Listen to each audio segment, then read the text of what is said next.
జై తెలంగాణ. కరెక్ట్గా ఆకలేటప్పుడు నాకు మైక్ ఇచ్చారు. పేరు పేరున అందరికీ నమస్కారం. మా ఆడబిడ్డలందరికీ, మా అన్నదమ్ములందరికీ, రేమత్ నగర్లోని ప్రతి కాలనీ నుండి, ప్రతి బస్తీ నుండి ఇక్కడికి వచ్చేసిన మీ అందరికీ కూడా పేరు పేరున హృదయపూర్వకంగా నమస్కారం. మాగంటి గోపీనాథ్ గారి నాయకత్వంలో హైదరాబాద్ జిల్లా పార్టీ అధ్యక్షుడిగా, జూబ్లీహిల్స్ శాసనసభ్యుడిగా మీ అందరి మనసు గెలుచుకున్న గోపన్న ఆత్మ శాంతించాలి అంటే, గోపన్న ఎక్కడ స్వర్గంలో ఉన్నాడో అక్కడ ఆయన తృప్తిగా ఉండాలంటే, ఈ ఎన్నికల్లో మీ కష్టంతో మళ్ళీ ఒక్కసారి గులాబీ జెండా ఎగిరితేనే తప్పకుండా ఆయనకు నిజమైన నివాళి అర్పించినట్టయితే. దయచేసి ఇదేదో ఆషామాషి ఎలక్షన్ అనుకోవద్దని చెప్పి నేను మీ అందరికి కూడా ముందుగా రిక్వెస్ట్ చేస్తా ఉన్నాను. పెద్దలు గౌరవనీయులు ఈ కార్యక్రమ అధ్యక్షులు ఎమ్మెల్సీ రవీంద్రన్న గారు, గౌరవనీయులు మాజీ చీఫ్ విప్ ఈ డివిజన్కి ఇన్ఛార్జ్గా ఉన్న పెద్దలు శ్రీ వినయ్ భాస్కర్ అన్న గారు, గౌరవ మాజీ మంత్రివర్యులు పెద్దలు కరీంనగర్ శాసనసభ్యులు శ్రీ గంగుల కమలాకర్ అన్న గారు, గౌరవనీయులు మరొక మాజీ మంత్రివర్యులు శాసన మండలి సభ్యులు గోపీనాథ్ గారికి ఆప్తులు పెద్దలు శ్రీ ఎల్ రమణ గారు, రాజ్యసభ సభ్యులు గౌరవనీయులు పెద్దలు శ్రీ వద్దిరాజు రవిచంద్ర గారు, మాజీ శాసనసభ్యులు మా తమ్ముడు, ఇంకొక 20 ఏళ్ళనో 50 ఏళ్ళనో 20 साल या 50 साल जब तक है तब तक साथ है మా సోదరుడు విష్ణువర్ధన్ రెడ్డి గారు, అట్లాగే మా భాయ్ సాబ్ ఇప్పటిదాకా మిమ్మల్ని అందరినీ ఉర్రు తొలగించే విధంగా మాట్లాడిన షేక్ అబ్దుల్లా సోహెల్ గారు, మనందరి ఆడబిడ్డ మీ అందరి ఆశీస్సులు తప్పకుండా వారికి ఉంటాయని నేను ఆశిస్తున్నా. గట్టిగా సభలు కొట్టరా. శ్రీమతి మాగంటి సునీత గోపీనాథ్ గారు, మన గౌరవనీయులైన మాజీ ఎమ్మెల్యే రామగుండం శ్రీ కోరుకంటి చందర్ గారు, అట్లాగే రామగుండంలో మరొక ముఖ్యమైన నాయకుడు అన్న కౌశిక హరి గారు, మా ఇద్దరు కార్పొరేటర్లు, మరొక ఆడబిడ్డ వెంగళరావు నగర్ కార్పొరేటర్ శ్రీమతి దేదీప్య గారు, యూసుఫ్గూడలో మొన్ననే కొత్తగా పెళ్లి చేసుకున్నాడు కార్పొరేటర్ గారు. అందరు పోయినరా లగ్గానికి? లేదా పోయినరా? తమ్ముడు రాజ్ కుమార్ పటేల్ గారు, భార్యను బాగానే చూసుకుంటున్నాం, సంతోషం.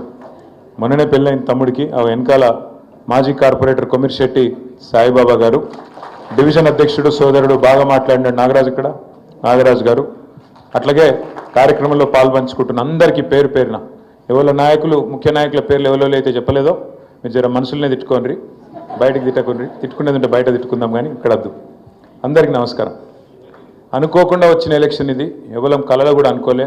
గోపన్న లాంటి మంచి నాయకుడు మరి ఈ రకంగా అనుకోకుండా కాలం చేస్తాడని ఎవరం అనుకోలే. ఎందుకో కానీ ఆయన అన్నీ దాచుకున్నటోడు, ఏది తన పర్సనల్ సమస్యలు ఎన్నడూ చెప్పేటోడు కాదు. ఎలక్షను అయిపోయాక కూడా ఒకరోజు మేమందరం ఏదో వేరే పని మీద మనము హాస్పిటల్కి పోయినాం, మరి ఏఐజీ హాస్పిటల్. మీరు నేను చెప్తే ఇప్పుడు నమ్మరు, కానీ నమ్మశక్యం కాకుండానే ఉంటుంది. హాస్పిటల్కి పోయినాం, పెద్దలు కేసీఆర్ గారికి ఏదో చెకప్ ఉండే, పోయి ఆ రూమ్లో పోయి అందరం కూర్చొని సార్ చెకప్ అయిపోయింది, ఇట్లా బయటకు వచ్చి సార్ని లిఫ్ట్ కాడికి పంపించినాక అక్కడ ఒక ఏఐజీ హాస్పిటల్ ఆయన ఉరికొచ్చి చెప్పిండు, సార్ ఇంకో 2 రూమ్లు అవతల గోపీనాథ్ సార్ ఉన్నాడు అన్నాడు. గోపీనాథ్ సార్ అంటే ఎవరు అన్న? మాగంటి అన్నాడు. అగో మాగంటి గోపీనాథ్ ఇక్కడ ఉండుడేంది, మాకు తెలియకపోవడింది అని నేనన్నా. లేదు సార్ ఉన్నాడు సార్ అన్నాడు. అంటే నేను వెంటనే పోతే ఆ రూమ్లో పోతే సునీతమ్మ, గోపన్న, పిల్లలు అందరు ఉన్నారు. నేను అడిగితే ఏమన్నా చెప్పకపోతే కనీసం హాస్పిటలైజ్ అయితే కూడా చెప్పవా, నీకు సమస్య వస్తే కూడా చెప్పవా, ఎట్లా అంటే ఇది పెద్ద విషయం కాదు సార్, ఏముందన్నా ఇది ఏం కాదు, మంచిగా అయిపోతా, 4 రోజుల్లో మంచిగా అయిపోతా, నేను అందుకే ఎవరికి చెప్పన్నా అని దబాయించిండు ఉల్టా. అదొకటి ఇదొకటి మాట్లాడిన. ఆయనకి సినిమాలు అంటే బాగా ఇష్టం ఉండే, అక్కడ టీవీలో సినిమా చూస్తుండు, ఏముంది ఈ సినిమా ఎట్లుంది, ఆ సినిమా ఎట్లుంది, కొద్దిసేపు ముచ్చట పెట్టినాం. కానీ తర్వాత నేను సునీతమ్మకి చెప్పిన, ఇట్లాంటివి ఉంటే చెప్పాలా మీరు మాకు, ఎందుకంటే మనిషికి మాటనే ధైర్యం కదా. మన ఆపద వచ్చినప్పుడు ఒక మాట మాట్లాడితే, ఒక భరోసా ఇస్తే ఏం కాదే నీకు అని 10 మంది చెప్తే లేకపోతే హైబత్ తింటారు మనుషులు ఎవరైనా. అట్లా కాకుండా మాటకు మాటనే ఉంటుంది, అట్లా చెప్పాలమ్మా అని చెప్పిన. కానీ ఎందుకో కానీ ఎన్నడూ చెప్పకపోయేది. తర్వాత అట్లాగే తన ఆర్థిక పరిస్థితి కూడా ఎన్నడూ మాకు తెలియదు. అందుకే మన అసెంబ్లీలో చెప్పిన, నేను ప్రామిస్ చెప్తున్న పరిశాన్ అయినా. చనిపోయినాక మొదటిసారి నేను ఇంటికి పోయేవారు కాడ పరిస్థితి చూస్తే మాకే అనిపించింది, అరే అన్ననేమో ఎప్పుడు ఏ ఫంక్షన్ వచ్చినా ఆడబిడ్డలకు మంచిగా బతుకమ్మకు చీరలు పెడతాడు, ఎప్పుడు ఏ ప్రోగ్రాం పెట్టినా గిఫ్ట్లు ఇస్తాడు, మంచిగా క్రిస్మస్ అయితే పెద్ద ప్రోగ్రాం పెట్టిండు ఎస్పీఆర్ హిల్స్లో, పెద్దది పెట్టి బ్రహ్మాండమైన లైట్లు గిట్లు పెట్టి హంగామా చేసి పెద్ద ప్రోగ్రాం చేస్తాడు. ఎక్కడ ఒక్కరోజు కూడా ఏమైనా అవస్థ ఉందా, లోపల ఏమైనా ఇబ్బంది ఉందా అన్నట్టు చెప్పకపోతుండే. ఇంటికి పోతే నేనే అనుకున్నా, చిన్న ఇల్లు 200-250 గజాలు ఉంటుంది. అక్కడ 20 ఏళ్ళకెళ్ళి ఉన్నాడు. 3 పిల్లలు, చనిపోయిన రోజు చూసిన 3 పిల్లలు. వాళ్ళు పాపం ఇవాళ ఎవరు పెళ్లి కాలే, ఎవరు సెటిల్ కాలే, అంత చిన్న చిన్న పిల్లలు. అంత 22 ఆడపిల్లలు, ఇద్దరు 22-20 అనుకుంటా, బాబు 19 ఉంటాడు కావచ్చు. అంటే చూస్తే అనిపించింది ఆ రోజు రాజకీయ నాయకుని జీవితము పైకి చూస్తేందుకేమో గ్లామరస్గా ఉంటుంది. కట్అవుట్లు, ఫ్లెక్సీలు, ఎమ్మెల్యే సాబ్ అంటే ఇంతకుముందు విష్ణు చెప్పినట్టు ముంగటో డ్రైవరు, వెనుకో గన్మెను, పక్కకు వాళ్ళు, ఇటు వీళ్ళు అందరూ ఉంటారు. కానీ పోయినాక చూస్తే ఏముంది అంటే వెనకకు తిరిగి చూస్తే ఇలా కుటుంబం మొత్తం మీ అందరూ దయదలిస్తే, మీ అందరూ ఆశీర్వదిస్తే మళ్ళొక్కసారి గౌరవప్రదంగా సమాజంలో నిలబడే పరిస్థితి ఉన్నది. నిజంగా కూడా బాధ అనిపించింది చూస్తే. నాకు విష్ణుబాయ్ చేసిండు ఫోన్, రాఖీ రోజు చేసిండు. అన్నా నేను ఇవాళ నీకు మాటిస్తున్నా, గోపన్న పిల్లలు వచ్చి నా కొడుకుకు రాఖీ కట్టిర్రు, ఆడపిల్లలు వచ్చి వాళ్ళ ముఖం చూసి చెప్తున్నా, నేను బరాబర్ మళ్ళా నేను ఇక్కడ మళ్ళీ మన జెండా ఎగరాలి, మనం గెలవాలి, అప్పటిదాకా నేను కూడా జిద్దు మీద పనిచేస్తా, గోపన్న కోసం పనిచేస్తా అనే మాట చెప్పిండు. నేను ఎందుకు చెప్తున్నా అంటే ఎలక్షన్లు వస్తాయి పోతాయి, అప్పుడప్పుడు గెలుస్తాం, అప్పుడప్పుడు ఓడిపోతాం, ఫరకూడదు. కానీ మనిషే పోయినాక, మనం ప్రేమించే మనిషి, మనం అనుకున్నాడు మనిషే పోయినాక మనం తప్పకుండా కుటుంబానికి అండగా నిలబడాల్సిన బాధ్యత మాత్రం మనందరి మీద ఉన్నది. ఎట్లయితే మీ ఆపత్ల సంపత్ల గోపన్న మీతో ఉన్నాడో, మీకు కష్టం వచ్చినప్పుడు బోరబండల సర్దార్ కుటుంబానికి కష్టం వస్తే ఉరికురికి పోయి నిలబడ్డాడు మాగంటి గోపీనాథ్. మరి అలా ఆ కుటుంబానికి కష్టం వస్తే మనం నిలబడదామా వద్దా దయచేసి మీరు ఆలోచించాలని చెప్పి నేను కోరుతా ఉన్నాను. ఇది ఒకరి ఎలక్షన్ కాదు, ఒక పార్టీ ఎలక్షన్ కాదు, ఎవరిది వాళ్ళే మనం అనుకోవాలి, మనమే క్యాండిడేట్ అనుకోవాలి, మనమే జిద్దు మీద కొట్లాడాలి. కొట్లాడు కూడా ఎవరి మీద కొట్లాడుతున్నాం మనం? అవతల ఎవరైనా మంచోళ్ళు ఉన్నారా? రేవంత్ రెడ్డి ప్రభుత్వం అలా ఎవరు నిలిచుంటేంది? ఇప్పుడు సోహెల్ భాయ్ చెప్పిండు 5-6 పేర్లు, ఈయననట గాయననట. ఏం చెప్తారు వాళ్ళు? లెక్క పైసలు దంచుతుండ్రు. హైడ్రా పేరు చెప్పి భయపెట్టుకుంటా బిల్డర్ల దగ్గర పైసలు గుంజుడు. ఏ బిల్డర్ యాడ దొరుకుతాడా, నీ ఇల్లు గుల కొడతాం, నీ బిల్డింగ్ గుల కొడతాం అని బెదిరించుడు, పైసలు గుంజుడు, అడ్డమైన పైసలు సంపాదించుడు. వాళ్ళు ఏమనుకుంటారు కాంగ్రెస్ వాళ్ళు? పైసలు వారేద్దాం, అంత జుబ్లీల్స్ అంటే పేరుకు జుబ్లీల్స్గా అంత గరీబోళ్ళే ఉన్నారు, ఓటుకు 5,000 వంచుదాం, ఏముంది ఓటుకు 5,000 వంచితే గెలవమా అని టెంపర్ వాళ్ళకు. పనులు మంచి పనులు చేసింది అయితే ఏం లేదు, చెడగొట్టే పనులు, గలీజ్ పనులు తప్ప ఒక్క మంచి పని జరిగిందా 22 నెలల్లో? ఒక్కటంటే ఒక్కటి. ఆడపిల్లలకు చెప్పారు, మీకు మాట ఇచ్చారు, నెలకు 2,500 ఇస్తామని చెప్పారు. పడ్డాయి ఎవరికన్నా? ఇక మళ్ళా ముఖ్యమంత్రి గారు కొత్త సౌండ్ పెట్టిండి ఈ మధ్యన.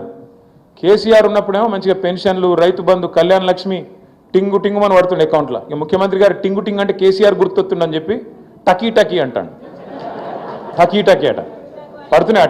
టకీ మన పైసలు అందరికీ వచ్చినాక 21 నెలలు, 21 నెలలు 22 నెలలు పడ్డది. ఇప్పుడు రైతు బంధు ఎగ్గొట్టిండు 2 సార్లు. ముసలోళ్ళకి పెన్షన్లు ఇస్తా అన్నాడు.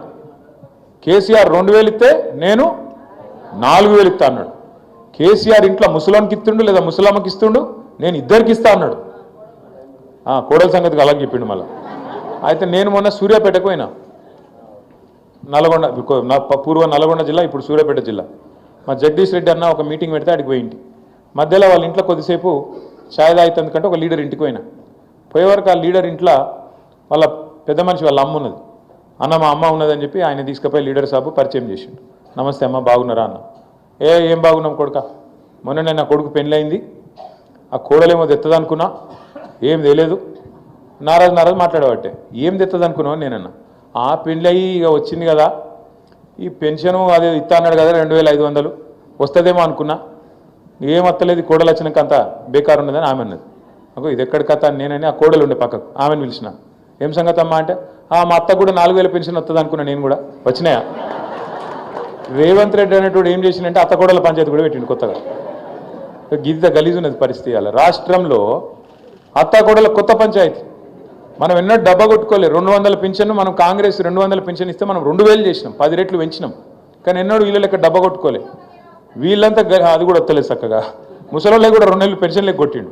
గాల దగ్గర తీసుకుంటారా అమ్మ ఎవడన్నా? నాకు అర్థం కాదు. ముసలోళ్ళ పెన్షన్లు గుంజుకునుడు, రైతుల రైతు బంధు కొట్టుడు, ఆడోళ్ళను గోసబెట్టుడు, ఇండ్లు గులగొట్టుడు. ఇందిరమ్మ రాజ్యం అన్నారు. ఇందిరమ్మ రాజ్యం అంటే ఇల్లు గులగొట్టుడా? బస్తీల మీద పడి భయపెట్టుడా? సర్దార్ పిల్లగాన్ని మన పార్టీలో పనిచేస్తుండని చెప్పి ఆయన ఇల్లు కూడా కొడతారు పోయి. అక్కడికి ఆయన ఏం చేసిండు, పోయి ఆయన ఆత్మహత్య చేసుకున్నాడు. ఇవాళ ఇద్దరు చిన్నపిల్లల్ని ఇడిచిపెట్టి ఆత్మహత్య చేసుకున్నాడు హైబత్లో. అదొక్కటే కాదు, కుకట్పల్లిలో మీ పక్కకే కుకట్పల్లిలో బుచ్చమ్మ అని ఒక ఆమె ఉంటుంది. ఆమె ఇంటి మీద పోయి పెద్ద స్టిక్కర్ వేసిండ్రట, నీ ఇల్లు కూడా కొడతామని, హైడ్రా అని చెప్పి. ఆమె పాపం బిడ్డ దగ్గరికి పోయి బిడ్డ ఇంట్లో ఉరి పోసుకున్నది. మేము పోయినాం, బుచ్చమ్మ ఇంటికి పోయి అడిగితే ఏమైందమ్మా అని బిడ్డని అడిగినాం. రాత్రి అంతా ఏడిసింది సారు, ఇల్లు కూడా కొడతారని స్టిక్కర్ వేసిండ్రు, రూపాయి కుడబెట్టి కట్టుకున్నాం ఇల్లు. అదే మేము అనామతి కూడా నిన్న మొన్న 100 దగ్గర కొనుక్కున్నది కాదు, అడ్డగోలు పైసలు సంపాదించింది కాదు. ఒక్కొక్క రూపాయి కూడేసి కట్టుకుంటే ఇవాళ దాన్ని వీడొచ్చి కూలగొడతా అంటే బాధ ఉండదా? ఆయనతో రాత్రి అంతా ఏడిసి ఇక తట్టుకోలేక ఉరి పోసుకొని చచ్చిపోయింది సార్ అని చెప్పింది. అంటే ఇటువంటి స్టోరీలు మీరు చూడండి. హైడ్రా పేరు మీద ఇవాళ నేను ఒకటే అడుగుతా ఉన్నా, మిమ్మల్ని ఆలోచించమని కోరుతున్నా. రహమత్ నగర్లో మీరిగిన రహమత్ నగర్లో పొరపాటున ఒక్క ఓటు కాంగ్రెస్కి వడనిస్తే ఆ ఓటు మీ ఇల్లు మీరు కూలగొట్టుకుంటందుకు వేసుకునే ఓటే అవుతుంది. ఒక్క ఓటు మీరు పొరపాటున వేసినా ఒక్కొక్క గరీబోని ఇల్లు కూలగొట్టేందుకు మీరు సంధించినట్టు అవుతుంది, వాళ్ళకి లైసెన్స్ ఇచ్చినట్టు అవుతుంది. మరి కావన్నా వద్దా మీరే ఆలోచన చేయండి. ఇది మీ సమస్యనో నా సమస్యనో కాదు, నగరంలో ఉండే అందరి సమస్య. మీరు చూస్తున్నారు, హైడ్రా అనేది పెద్దోళ్ళ ఇంటి మీదకి పోదు. రేవంత్ రెడ్డి అన్నగాడు ఇక్కడనే ఉంటాడు, తిరుపతి రెడ్డి అని, దుర్గం చెరువు పక్కకు నీళ్ళల్లో కట్టిండి ఇల్లు FTLలో, ఆడికి మాత్రం పోదు హైడ్రా. ఎందుకు? ముఖ్యమంత్రి అన్న కదా, పోతే ఉద్యోగం పోతుంది కదా, ఆడికి పోదు. ఆడికి పోతుంది, రహమత్ నగర్ పోతుంది, బోరబండ పోతుంది, యూసఫ్గూడ పోతుంది, షేక్పేట పోతుంది, ఎర్రగడ్డ పోతుంది. మీ దగ్గర ఉండే బస్తీలకు మాత్రం బరాబర్ వస్తుంది. కులగొడితే పేదవాడిని అడిగేటోడేవాడు? గోపన్న లేడు కదా, గోపన్న ఉంటే బరాబర్ వచ్చి అడ్డం నిలబడుతుండే. గోపన్న లేడు కదా, ఇక అడిగేటోడు ఎవడున్నాడు? మేము చూసుకుంటాం, జూబ్లీస్ దున్ని పారేస్తాం అనే దాంతో పైసలు కొడతాం, అవసరమైతే ఆఖరికి ఓటుకింత కొడితే గరీబ్ గాలు మాకే అయిపోతే ఎవరికెత్తారు అనే ధైర్యము ఇలా కాంగ్రెస్ వాళ్ళు ఆ ధీమాతో ఉన్నారు. నేను మీ అందరినీ మనస్ఫూర్తి కోరుతా ఉన్నాను, దయచేసి ఒక్కొక్క ఓటు కీలకం. పెద్దలు ఎల్ రమణ గారు, రవీంద్రరావు గారు ఇప్పటిదాకా చెప్తా ఉన్నారు, మనమందరం కూడా కేసీఆర్ గారి గులాబీ సైనికులం. మీ రహమత్ నగర్ డివిజన్లో చాలా బస్తీలు ఉన్నాయి, చాలా వాడకట్లు ఉన్నాయి. నేను ఇవాళ ఒక సర్వే రిపోర్ట్ కూడా నా దగ్గరికి వచ్చింది. ఇప్పుడు నేను మీ రవీంద్రరావు గారికి, మీ వినయ్ భాస్కర్ గారికి ఇస్తా. బ్రహ్మాశంకర్ నగర్ ఉన్నదాడా? ఒకసారి శైలావటరి బ్రహ్మాశంకర్ నగర్లో కూర్చోరు శైలావటరికి అంతే, చాలామంది వచ్చారు. బ్రహ్మాశంకర్ నగర్లో మన పరిస్థితి మంచిగున్నది. దగ్గర మనకి ఇక్కడ 20% లీడ్ ఉన్నది. దాన్ని చెడగొట్టుకోకుండా కాపాడుకోవాల్సిన బాధ్యత ఇది. కొత్త సర్వే ఇవ్వాలని పొద్దున్నే వచ్చింది, మన మీదే ఉన్నది. हबीब फातिमा नगर उन्दा उन्नारा एवलना? हबीब फातिमा नगर में थोड़ा कांटों का मुकाबला चल रहा, यहाँ पे बराबरी में है बात, कोदिगा सेम टाइट नडुस्तुंदी, थोड़ा आपको मेहनत करना पड़ता है. हबीब फातिमा नगर में ऑलमोस्ट टाइट चल रहा है, यहाँ पे थोड़ा ज्यादा मेहनत करना पड़ता. मेरी गुजारिश है आपसे. कार्मिक नगर వాళ్ళు ఉన్నారా? కార్మిక నగర్లో మనం 6% ముంగట్టున్నాం, కానీ ఇంకా మేనేజ్ చేయాలి, 10% దాటాలి. కార్మిక నగర్లో కూడా 6% ముంగట్టున్నాం, 10% దాటాలంటే మనం కొద్దిగా తనలాడాలి, కొద్దిగా మేనేజ్ చేయాలి. అట్లా రేమత్ నగర్ స్లమ్ నుంచి ఉన్నారు. రేమత్ నగర్ స్లమ్లో మనం కొద్దిగా వెనుకబడి ఉన్నాం. ఏ కారణం నాకు తెలియదు, కొద్దిగా వెనుకబడి ఉన్నాం. जरा ముంగట్టుకోవాలంటే सब लोग दिल लगा के मेहनत करना, थोड़ा काम करना, कस के काम करना, दिल पे लेके काम करना, आप सबसे गुजारिश है. తర్వాత సంజయ్ నగర్ వడ్డర బస్తీ ఉందా? వడ్డర బస్తీలు ఉన్నారా? సంజయ్ నగర్ అచ్చా, కొంతమంది ఉండరు. ఇక్కడ మరి ప్రాబ్లం ఉంది. ఇన్ఛార్జ్ గారు ఇక్కడ కొద్దిగా వెనకబడి ఉన్నాం. ఇక్కడ కూడా ఎస్పీఆర్ హిల్స్ వాళ్ళు ఉన్నారు. ఎస్పీఆర్ హిల్స్లో వాళ్ళు బాగానే మంది ఉన్నారు. ఎస్పీఆర్ హిల్స్లో మంచిగా ఉంది. దగ్గర మీరు 23-24% ముంగట్టున్నారు. కానీ దీన్ని చెడగొట్టుకోవద్దు. నాకు యాదుకున్నది, గోపన్న మీ దగ్గర ఆ జాగా కాపాడిండు, అదేగా మీదేగా. నేను కూడా వచ్చినాడు క్రిస్మస్ అప్పుడు. దయచేసి నేను కోరుతున్నా, మీకోసం చాలా చేసిండు గోపీనాథ్ అన్న. ఎవరిని చూడనియద్దు. 23 ఉన్నది, 25 కావాలి తప్ప ఒక్క ఓటు తగ్గద్దు.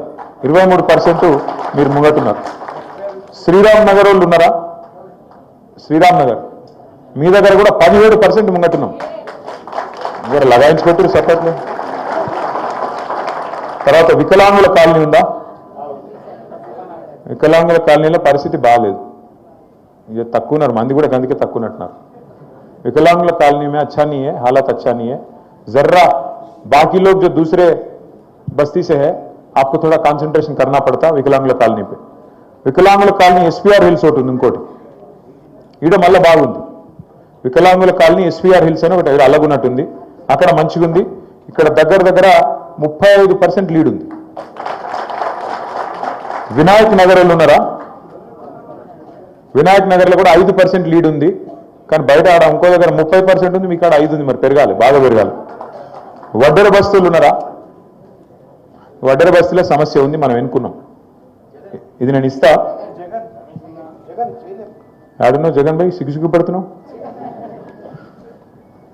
వడ్డెర బస్తీలో సమస్య ఉంది. ఇప్పుడు మీరు మీకే అందాజ వచ్చి ఉంటుంది. ఇప్పుడు ఎక్కడికేం అయితే మన కార్యకర్తలు బాగున్నారో ఆడ మంచిగా జోరుగున్నాం. ఇప్పుడు వడ్డెర బస్తీలో జగన్ ఒక్కడే ఉన్నాడు, ఇంకా వేరే వాళ్ళు వచ్చినట్లు లేరు. ఆడున్నారు మరి లేపుతలేదేందే? కూర్చో కూర్చో కూర్చో.